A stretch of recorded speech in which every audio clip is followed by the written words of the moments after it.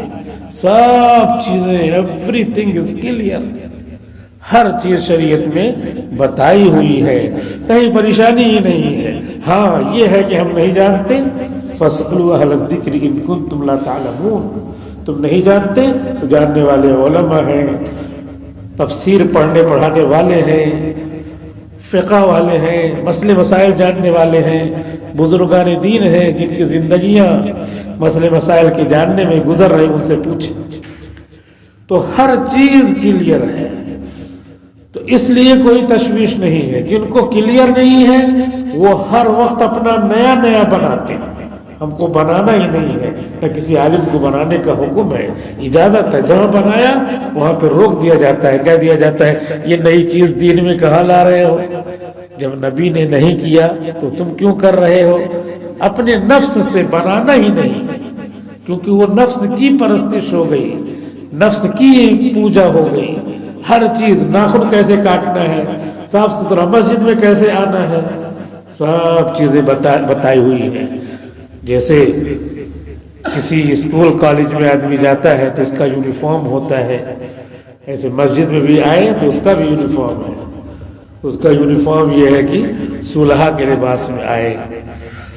ما رآه المؤمنون حسنا فهو عند الله حسن، وہ لباس جس کو اس وقت کے صلحاء لوگ پہنتے ہیں اسی طرح کا لباس پہن کر کے آئے۔ اب یہ کلیئر ہے کہ کیسے آنا ہے۔ یونیفارم جب ہر جگہ کا ہوتا ہے تو اللہ کے گھر کا بھی یونیفارم ہوگا۔ یہ الگ ہے کہ اللہ تعالیٰ رحیم ہے، کریم ہے، یونیفارم کے بغیر آ گئے تو واپس نہیں کرتا۔ اور بقیہ دنیا کے کسی بھی بڑے مقام پر چلے جائیے، کالج میں چلے جائیے، ہاسپٹل میں چلے جائیے، یونیفارم کے بغیر ایکسیپٹڈ نہیں ہے۔ بیمار ہو گئے، ایڈمٹ کر لیا تو فوراً وہ اپنا یونیفارم پہنا ہے، آپ یہ کہیں گے نہیں مجھے اسی میں رہنا ہے، نہیں، پھر آپ چلے جائیں گے، وہ کھدڑ دے گا، بھگا دے گا، یونیفارم کے بغیر بھگا دے گا۔ کالج میں چلے جائیے، یونیفارم کے بغیر جائیے، باہر جائیے۔ یہاں تک کہ ایک جگہ چڑیا گھر میں ہمارے استاد حضرت مفتی سعید احمد صاحب پالنپوری رحمۃ اللہ علیہ کہتے ہیں کہ ہم باہر گئے ایک جگہ چڑیا گھر میں دیکھنے کے لیے، تو اجازت مل گئی، مشکل سے اجازت ملی، بہرحال مل گئی، ٹائم ہوتا ہے اس کا، تو ٹائم پر گئے، 10 منٹ پہلے پہنچ گئے تو ابھی کھلا ہی نہیں تھا۔ اس کے بعد جب کھلا تو گئے، پہنچے تو اس کے بعد انہوں نے بتایا کہ ادھر سے ایسے جانا ہے. جب ہم لوگ گئے تو وہاں پہلے ہی گیٹ پر 3 لوگ تھے تو ڈریس آیا، 3 ڈریس یہ پہن کر کے جائیے. تو چڑیا گھر میں بھی جا رہے ہیں تو ڈریس دیا، تو وہ ڈریس پہن کر کے گئے. تو کہہ رہے ہیں کہ ہم نے معلوم کیا بعد میں کہ یہ ڈریس کی. کہا نہیں یہ ڈریس ہے، یونیفارم ہے، اس لیے کہ یہاں پہ اسی یونیفارم کے ساتھ جاتے ہیں تاکہ جانور لوگ سمجھے مانوس رہے کہ ہمارا آدمی ہے. نہیں تو وہ بدکنے لگیں گے، دوسرے یونیفارم میں آئیں گے تو بدکنے لگیں گے. تو بغیر یونیفارم کے وہ لوگ جانے نہیں دیتے. اور اللہ تعالیٰ کے گھر کا یونیفارم نہ ہو، اللہ تعالیٰ کے گھر کا بھی یونیفارم ہے. لہذا ہم مسلمانوں کو چاہیے کہ اللہ کے گھر میں آئیں تو وہ یونیفارم جو علماء اور صلحاء پہنتے ہیں ہر زمانے کی، وہ یونیفارم پہن کر کے آئیں. نہیں تو اللہ تعالیٰ بھگاتا نہیں ہے. اللہ تعالیٰ رحیم ہے، کریم ہے. جب ہر جگہ کا یونیفارم مقرر ہے تو اس سے بھی زیادہ اہتمام کرنا چاہیے. اور اس کی پہچان یہ ہے یونیفارم کی کہ ڈھیلا ڈھالا، بدن کی ساخت نظر نہ آئے، بدن کے اعضاء نظر نہ آئے. ایسا لباس رہتا ہے جسے پورے بدن کے اعضاء نظر آتے ہیں تو نماز بھی کیا ہوتی ہے؟ کراہت والی ہوتی ہے، ثواب کم ہو جاتا ہے. اور بعض مرتبہ تو نماز ہی ٹوٹ جاتی ہے. مثال کے طور پہ ناف سے لے کر کے گھٹنے تک یہ کھلا ہوا نہیں رہنا چاہیے، یہ سطر ہے. یہ اگر کھل گیا تو نماز ہی نہیں ہوگی، چاہے 1 منٹ کے لیے کھلے. نماز ہے، نماز میں ایسے کسی نے مان لیا لنگی پہنی، کھل گیا، یہ گھٹنا کھل گیا تو 1 منٹ کے لیے بھی کھل گیا تو نماز نہیں ہوگی. جیسے نماز ہم پڑھ رہے ہیں اور کسی کو بلا دیا سننا ذرا، پھر اس کے بعد اعوذ باللہ بسم اللہ الحمدللہ رب، تو جیسے بولا اردو دوسری زبان بولا عربی کے علاوہ تو نماز ٹوٹ جاتی ہے. ایسے ہی ڈھکا ہوا تھا، ہم نے جھٹکا دیا ایسے، تھوڑی دیر کے لیے بھی کھل گیا تو نماز نہیں ہوگی. آپ دیکھتے ہوں گے بہت سارے لوگ ایسا پینٹ پہن کر کے آتے ہیں، بیچارے آتے ہیں، آنا چاہیے نماز کے لیے، آئے ہی، لیکن اب یہ ہے کہ آ گئے، اب پیچھے سے جو ہے ان کا حصہ کھلا ہوا ہے. اب وہ یہاں سے لے کے ناپ لیجئے، ناف ادھر ہے تو ادھر پیتے کہاں تک جائے گا، اسی کے برابر تک وہ کیا ہے؟ سطر ہے. اب جب وہ جاتے ہیں سجدے میں تو وہ نیچے چلا جاتا ہے، وہ کھل جاتا ہے. تو مسئلہ تو یہی ہے کہ نماز نہیں ہوگی. لیکن اب پڑھتے ہیں ہماری تو ہو جاتی ہے، تو ایسا نہیں ہے کہ وضو بنایا نہیں ہوگا، ہماری تو ہوتی رہتی ہے. لیکن ڈائریکٹ ایسے منع نہیں کیا جاتا مصلحتاً، کیونکہ بہرحال اللہ چاہے قبول کر لے. لیکن اللہ چاہے قبول کر لے قانون نہیں ہے. مثال کے طور پہ زہر کھائیں تو اس کا کیا ہے؟ ایک آ جائے گا کہ اثر کرے گا، لیکن اللہ چاہے تو اثر نہ کرے. تو ایسے ہی ہے کہ یہ مسئلہ تو یہی ہے کہ نماز ٹوٹ جائے گی، اللہ چاہے قبول کر لے. لیکن اللہ چاہے قبول کر لے کی بنیاد پر اسے کیا نہیں جائے گا. جیسے اللہ چاہے زہر میں اثر نہ ڈالے، کوئی کھاتا ہے زہر؟ کوئی نہیں کھاتا ہے. کیوں؟ اس لیے کہ معلوم ہے کہ اس کا تو اثر ہوگا ہی، اور یہ بھی معلوم ہے کہ کبھی کبھی اللہ اثر ڈال دیتا، اس کے باوجود بھی نہیں کھاتا. جیسے ہی چھت سے کود گئے تو جان چلی جائے گی، اونچائی سے کود گئے تو جان چلی جائے گی، لیکن اللہ چاہے تو نہیں جائے گی. تو یہاں ان تینوں مثالوں میں اللہ چاہے تو اس کا خلاف ہوگا، لیکن جو قانون ہے قانون کے حساب سے نظام بنتا ہے. اس لیے کوئی چھت سے نہیں کودتا اس امید میں کہ شاید بچ جاؤں، کوئی زہر نہیں کھاتا اس امید میں کہ شاید زہر اثر نہ کرے. ایسے ہی حتی الامکان اس کا پورا خیال کرنا چاہیے. جب مسئلہ کسی سے پوچھا جائے گا تو فقہ یہی کہتی ہے کہ نماز نہیں ہوگی، کیونکہ وہ کھلا ہوا ہے. لہٰذا اللہ کے دربار میں آئے تو اللہ کے دربار کا یونیفارم پہن کر کے آئے. ہر چیز کا ضابطہ شریعت میں مقرر ہے. اس لیے قرآن کریم کو شروع کرنے کا بھی ضابطہ ہے کہ اعوذ باللہ من الشیطان الرجیم پڑھیں، بسم اللہ الرحمن الرحیم پڑھیں، پھر قرآن شریف پڑھیں. اعوذ باللہ صرف قرآن شریف میں پڑھا جائے گا، حدیث شریف میں یا کوئی دوسری کتاب ہو اردو وغیرہ کی، گجراتی کی، اور بھی کوئی دینی کتاب ہو تو اس میں صرف بسم اللہ الرحمن الرحیم پڑھا جائے گا، تاکہ اللہ کی کتاب جو اللہ نے جبریل امین کے ذریعے باقاعدہ بھیجی ہے اس میں اور دوسری کتابوں میں فرق ہو جائے گا۔ اگرچہ وہ سب کتابیں دینی بھی اسی کی تشریح، لیکن ڈائریکٹ بغیر کسی واسطے کے یہ کیا ہے؟ اللہ کی کتاب ہے، عربی زبان میں اتری ہے، لہذا اس میں اعوذ باللہ من الشیطان الرجیم اور بسم اللہ الرحمن الرحیم پڑھا جائے گا، اور تلاوت کی جائے گی۔ ایک مسلمان کو تلاوت کرنے کے لیے میں نے کئی مرتبہ بتایا ہے کہ 3 درجے ہیں تلاوت کرنے کے۔ ایک آدمی روزانہ 3 آیتیں تلاوت کرے، یا تو روز تلاوت کرے تو 3 آیت پڑھے تو بھی اس کو کہا جائے گا کہ مسلمان تلاوت کا پابند ہے۔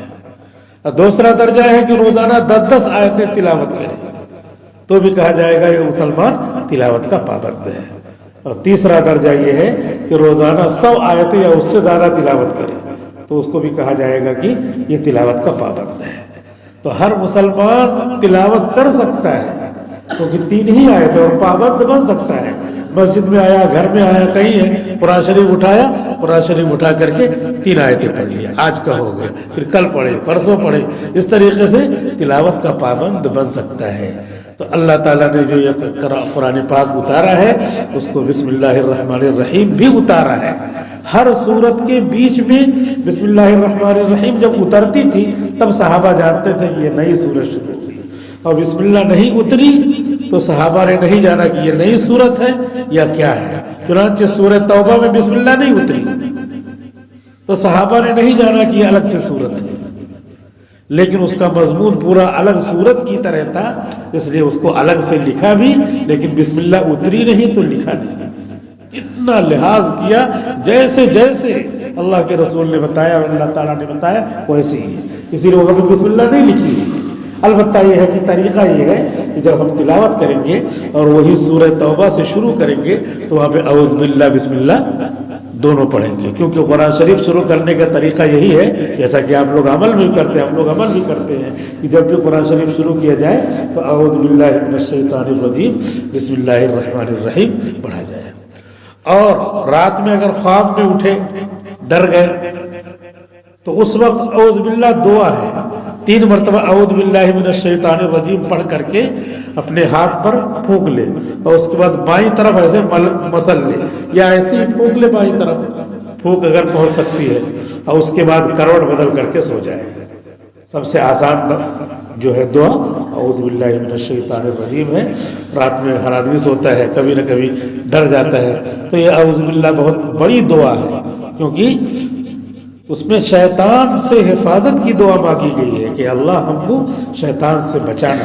تو شیطان کبھی کبھی وسوسے ڈال کر شیطانی خواب دکھلاتا ہے، تو اس کا طریقہ یہ بتلایا گیا کہ اعوذ باللہ من الشیطان الرجیم 3 بار پڑھ لو، اور 3 بار پڑھ کر کے ہاتھ پر پھونک لو، تو ایسا پھونکو کہ تھوڑا تھوک بھی نکلے، اور اس کے بعد بغل میں جو ہے مل لو، پھر کروٹ بدل کر کے سو جاؤ، جو بھی کروٹ تھی وہ کروٹ بدل کر سو جاؤ، پھر وہ شیطانی خواب نہیں آئے گا اور شیطانی اثر نہیں ہوگا۔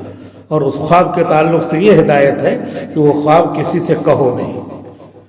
شیطان کا تذکرہ کرنا، شیطان کا ذکر کرنا بہت مرتبہ ہوتا ہے، گھر میں بیٹھ کے وہی گفتگو چل رہی ہے، تو یہ کرنا حدیث میں منع ہے۔ اس کام کو ایک مخلوق ہے، اللہ نے بنایا ہے، وہ بھی مکلف ہے شریعت کی، اس کو بھی نماز پڑھنا ہے، اس کو بھی روزے رکھنا ہے، وہ سب رکھتے بھی ہیں، تو ان کے بارے میں بیٹھ کر کے تذکرہ کرنا، تو جب آدمی سوتا ہے تو اس کو ڈر معلوم ہوتا ہے، اور ڈر معلوم ہوتا ہے تو اس کا وسوسہ بھی آتا ہے، اثر بھی آتا ہے، تو خراب قسم کے خواب بھی آتے ہیں، لہذا اس کا تذکرہ نہیں کرنا چاہیے۔ جو ہدایت ہے ہمارے لیے وہ سب یہ ہدایت ہے، اسی لیے ہدایت ہے۔ کسی گھر میں جانے جو خالی گھر ہے، کوئی کمرہ ہے خالی ہے، تو اس میں جو ہے ہم کو سلام کرنا چاہیے، السلام علینا وعلی عباد اللہ الصالحین، اس طرح سلام کرنا چاہیے اس میں کہ ہم پر سلامتی ہو اور یہاں پہ جو نیک بندے ہوں ان کو سلامتی ہو، کیونکہ خالی گھر میں جو ہے جنات شیاطین یہ رہتے ہیں، تو اسی لیے حدیث میں بتا دیا گیا اعوذ باللہ من الشیطان الرجیم، تو جب ان کو خواب میں دیکھیں گے وسوسہ ڈالے تو پڑھیں گے، اور یہاں خالی گھر میں جا رہے ہیں تو السلام علینا وعلی عباد اللہ الصالحین، اس کو یاد کر لیں، اور یاد کر کے، کیونکہ گھر بڑا رہتا ہے، کسی میں جو ہے دوسرے سب سامان رکھ کے رہتے ہیں، کبھی کوئی جاتا نہیں، اب گئے تو تنہا ہے، سنسان ہے، تو طریقہ ہے اس طریقے پہ عمل کریں گے تو حفاظت بھی ہوگی اور سنت کا ثواب بھی ملے گا۔ اللہ کے رسول نے فرمایا من تمسک بسنتی عند فساد امتی فلہ اجر شہید وفی روایت فلہ اجر 100 شہید، جس نے میری سنت کو زندہ کیا، اس پہ عمل کیا، اس زمانے میں جس زمانے میں نئی نئی چیزیں ایجاد ہو گئی ہیں، ہر آدمی اپنا اپنا طریقہ ایجاد کر رہا ہے، اور میری سنت کو چھوڑ چکے ہیں لوگ، اس زمانے میں کوئی میرے ایک سنت پہ عمل کرتا ہے تو اس کو 100 شہیدوں کے برابر ثواب ملے گا۔ حماس میں جا کر شہادت نہیں دینا، یہی گھر پہ شہادت کا ثواب مل رہا ہے، تو آدمی اس کو چھوڑے بیٹھے ہیں۔ جب وہ حالات ہوں گے اس حالات کے لیے بھی تیار رہتے ہیں اہل ایمان، لیکن وہ حالات نہیں ہے، ایک سنت پر عمل کرنے میں 100 شہیدوں کا ثواب مل رہا ہے، تو اسے لینا چاہیے، زندہ کرنا چاہیے۔ مکان ہے، گھر ہے، یہ جو زندگی اپنی گزر رہی ہے، اسی زندگی کو شریعت کے، اللہ کے اور محمد رسول اللہ صلی اللہ علیہ وسلم کے حکموں کے مطابق گزارنا، تطبیق کرنا ہے۔ کوئی چیز منع نہیں، چلنا پھرنا ہے تو پٹخ پٹخ کے نہیں چلنا ہے، زمین پہ اکڑ کے نہ چلو۔ لا تمشی فی الارض مرحا انک لن تخرق الارض ولن تبلغ الجبال طولا، زمین پہ اکڑ کر نہ چلو، تم اونچائی پر نہیں لمبائی میں پہنچ سکتے، اور نہ زمین کو تم پھاڑ سکتے، لہذا دبے پاؤں چلا کرو۔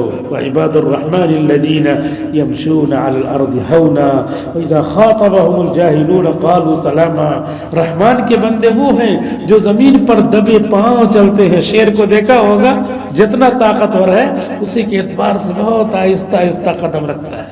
تو اہل ایمان اس دنیا کے شیر ہیں، اس دنیا میں سب سے زبردست طاقت والے ہیں، کیونکہ ایسے طاقت والے ہیں کہ پوری دنیا ان کو مٹانے پہ اڑی ہوئی ہے، ڈٹی ہوئی ہے، لیکن اس کے باوجود بھی یہ مٹتے نہیں۔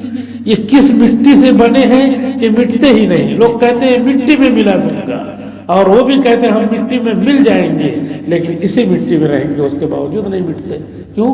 اس لیے کہ سب سے طاقتور مخلوق یہی ہے روئے زمین پر، اس کو طاقتور ہی بنایا گیا ہے۔ تو طاقت آتی ہے کہاں سے؟ طاقت آتی ہے اللہ کی عبادت کرنے سے۔ جس کی عبادت کرتا ہے آدمی وہاں سے طاقت ملتی ہے، جس کے ساتھ رہتا ہے وہاں سے طاقت ملتی ہے۔ کسی منسٹر کے ساتھ رہو تو طاقت ملے گی، اس سے چھوٹے منسٹر کے پاس رہو گے اتنی طاقت ملے گی، اس سے چھوٹے کے پاس رہو گے اس سے کم طاقت ملے گی، اور وزیر اعظم کے پاس رہو تو اتنی طاقت کی میں طاقتور ہوں۔ ایسے پریزیڈنٹ آف امریکہ کے پاس رہو، اس سے دوستی ہو تو وہ اتنی طاقتور، میں طاقتور ہوں، لوگ بھی سمجھتے ہیں کہ بڑا طاقتور ہے۔ تو جتنا بڑا آدمی ہوگا اس کے ساتھ رہیں گے اس سے طاقت ملتی ہے، اور جتنا چھوٹا آدمی ہوگا اس کے ساتھ رہیں گے اتنے کم طاقت، اسے کمزوری ملے گی۔ اور یہ ٹیکن فار گرانٹیڈ ہے، مسلم ہے کہ سب سے بڑی خدائی والا، طاقت والا اللہ ہے۔ تو جو مسلمان 5 مرتبہ سجدہ کرتا ہے اللہ کے سامنے، وہ وہاں سے طاقت لیتا ہے، وہی طاقتور ہے سب سے، تو وہ طاقتور بنتا ہے۔ طاقتور اسی لیے پوری دنیا کے لوگ ختم کرنا چاہتے ہیں، لیکن طاقتور کو ختم ہی نہیں کر پاتے، کیونکہ وہ کمزور ہیں۔ کمزور کیوں ہیں؟ ان کا ساتھی کیا ہے؟ بت، ان کا ساتھی کیا ہے؟ آئیڈل، ان کا ساتھی کیا ہے؟ صنم۔ تو صنم کیا ہے؟ صنم تو ہم سے بھی زیادہ کمزور ہے۔ صنم تو بولتا نہیں، صنم تو سنتا نہیں، صنم تو دیکھتا نہیں، صنم تو پکڑتا نہیں، صنم تو کوئی مدد نہیں کرتا، صنم تو کھلاتے ہیں تو کھاتا نہیں۔ تو جو اتنا کمزور ہو تو ظاہر سی بات ہے اس کی صحبت میں جو رہے گا تو اسی کے مطابق کیا ہے؟ وہاں سے کمزوری آئے گی۔ اللہ تعالیٰ نے قرآن کریم میں فرمایا ضعف الطالب والمطلوب، صنم کی عبادت کرنے والے، آئیڈل کی عبادت کرنے والے کمزور ہیں، اور خود وہ آئیڈل کمزور ہے۔ طالب و مطلوب، طالب مطلب عبادت کرنے والے، مطلوب وہ جس کی عبادت کی جا رہی ہے، دونوں کمزور ہیں۔ کمزور اس لیے وہ کمزور ہے، وہاں سے کمزوری سپلائی ہوگی، طاقتور ہوگا تو طاقت سپلائی ہوگی، دودھ والا ہوگا وہاں سے دودھ ملے گا، ڈاکٹر ہوگا تو وہاں سے ہم کو کوئی نسخہ ملے گا، حکیم ہوگا تو اس سے حکمت کی باتیں ملیں گی، خوشبو والا ہوگا تو اس سے خوشبو ملے گی، بدبو والا ہوگا تو اس سے بدبو ملے گی، طاقت والا ہوگا تو اس سے طاقت ملے گی، کمزوری والا ہوگا تو اس سے کمزوری ملے گی۔ کمزور آدمی کے پاس بیٹھیے، اپنے بھی یار سب درد ہوتا ہے، ہم بھی کمزوری لگتے ہیں۔ طاقتور کے پاس بیٹھے اپنا بھی سینہ پھول جاتا ہے، نیتا کے پاس بیٹھے اپنا بھی سینہ پھول جاتا ہے۔ تو حکیم اللہ ہے، قدرت والا اللہ ہے، اس کے پاس بیٹھیں گے، اس کی مسجد میں بیٹھیں گے تو کیا ہوگا؟ طاقت ملے گی، قوت ملے گی۔ اسی لیے تو لوگ ڈرتے ہیں، نہ یہاں پہ کوئی اوزار، نہ کوئی سامان، نہ کوئی ظاہری وہ، کیونکہ طاقت و قوت اس میں ہے ہی نہیں۔ طاقت و قوت تو اللہ بھرتا ہے، اور پہلے لوگوں کو ایسا ہی یقین تھا۔ مظفر نگر میں ایک بوڑھا آدمی تھا، گاؤں میں پورا 4-5 گھر تھا مسلمانوں کا،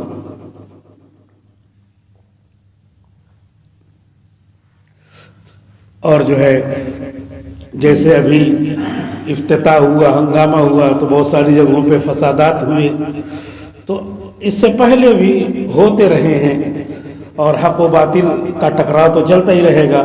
تو ایسے آزادی کے موقع پر مظفر نگر کے قریب ایک گاؤں تھا چھوٹا، تو اس میں 3-4 گھر مسلمان تھے، بقیہ کیا تھے؟ غیر تھے۔ ان لوگوں نے جو ہے ان کو ختم کرنا چاہا، سب آ کر کے گھیر لیے۔ اب ایک بوڑھا آدمی چھت کے اوپر سے کھڑے ہو کر کے ہاتھ اٹھا کے دعا کر رہا ہے، اے اللہ تیرے ہاتھ میں، تیرے قبضے میں حفاظت ہے، کچھ نہیں ہے۔ اب ظاہر سی بات ہے اس وقت کتنے یقین کے ساتھ اس نے دعا کی ہوگی، تو اس نے جو ہے دعا کیا، اور ایسے دعا کر رہا ہے اور اپنے آنکھ سے دیکھ رہا ہے کہ فرشتے آسمان سے تلوار لے کر کے اور دستار سفید سفید باندھ کر کے اتر رہے ہیں۔ جتنے یقین کے ساتھ، جتنے پختگی کے ساتھ مانگا جائے اللہ تبارک و تعالیٰ اتنی ہی جلدی قبول کرتے ہیں۔ پختگی ہوتی نہیں، اس لیے دعائیں قبول نہیں ہوتی، ورنہ اللہ تعالیٰ نے تو ہم کو جو چیز دی ہے وہ طاقتور دی ہے۔ قرآن کریم یہ طاقت کا مجموعہ ہے، مرکز ہے، تنزیل من الرحمن الرحیم۔ بتاؤ میسج آتا ہے کسی کا، وزیر اعظم کا میسج آ جائے ایک دم کانپنے لگے گا، ارے ذرا انتظام کرو، ادھر سے وزیر اعظم اس کا گزر ہوگا، میسج آیا ہوا ہے اور تیاری کرو۔ یہاں پہ میسج اللہ تعالیٰ بھیج رہے ہیں، یہ رحمان کا میسج ہے قرآن، رحیم کا میسج ہے قرآن۔ تو اب کتنا طاقتور ہے وہ، سب کا خالق ہے، مالک ہے، ہم نے تصور ہی دماغ سے نکال دیا ہے۔ تو اس کا یہ کلام ہے، تو اسی طریقے سے ہم کو تیار رہنا چاہیے اس کی حفاظت کے لیے، وضو کے ساتھ اس کو چھونا، ادب سے بیٹھنا، خانہ کعبہ کی طرف رخ کر کے تلاوت کرنا، یہ سارے آداب اسی لیے ہیں کہ تنزیل من الرحمن الرحیم، یہ رحمان کا میسج ہے، وہاں سے نازل کرتا ہے، ریویلڈ بائی اللہ، اسائلڈ بائی اللہ، کتاب فصلت آیات۔ اس میں جو ایسی کتاب ہے کہ اس میں سارے احکام اللہ تعالیٰ نے کیا کیے ہیں، صاف صاف بیان کر دیے ہیں۔ انہیں صاف صاف احکام کو علماء کتابوں میں فقہ کی مسائل اور چھوٹے بڑے ہر مسئلے بیان کیے ہوئے ہیں۔ نماز کا مسئلہ ہو، زکوٰۃ کا مسئلہ ہو، حج کا مسئلہ ہو، چلنے پھرنے کا مسئلہ ہو، معاشرت کا مسئلہ ہو، سارے مسئلے اللہ تعالیٰ نے اپنے نبی کے ذریعے بتلا دیے۔ نبی کے شاگردوں نے، صحابہ نے، ان کے شاگردوں نے، تابعین نے، ان کے شاگردوں نے، تبع تابعین نے، وہ سارے مسئلے بیان کر دیے۔ فقہا نے، آج کل کے علماء نے، سارے مسئلے 2-2-4 کی طرح واضح ہیں، کوئی مسئلہ اپنی طرف سے کوئی نہیں بیان کرتا، وہ قرآن کریم میں ہی کسی نہ کسی لفظ سے، کسی نہ کسی آیت سے وہ مسئلہ نکلتا ہے۔ اب چونکہ ہم ڈاکٹر نہیں ہیں کہ سب جو ہے فارمولہ پوچھیں، اور عالم کا کام بھی نہیں ہے، ڈاکٹر کا کام بھی نہیں ہے کہ سب کو پورا نسخہ بتلائے، بلکہ بتلا دیا کہ اس طرح آپ عمل کرو، عمل کرنے سے زندگی بنتی ہے، جنت بھی جہنم بھی۔ یہ خاکی اپنی فطرت میں نہ نوری ہے نہ ناری ہے، لہذا نسخہ سیکھ لینا چاہیے کہ ہم یہ پڑھیں گے تو یہ ملے گا۔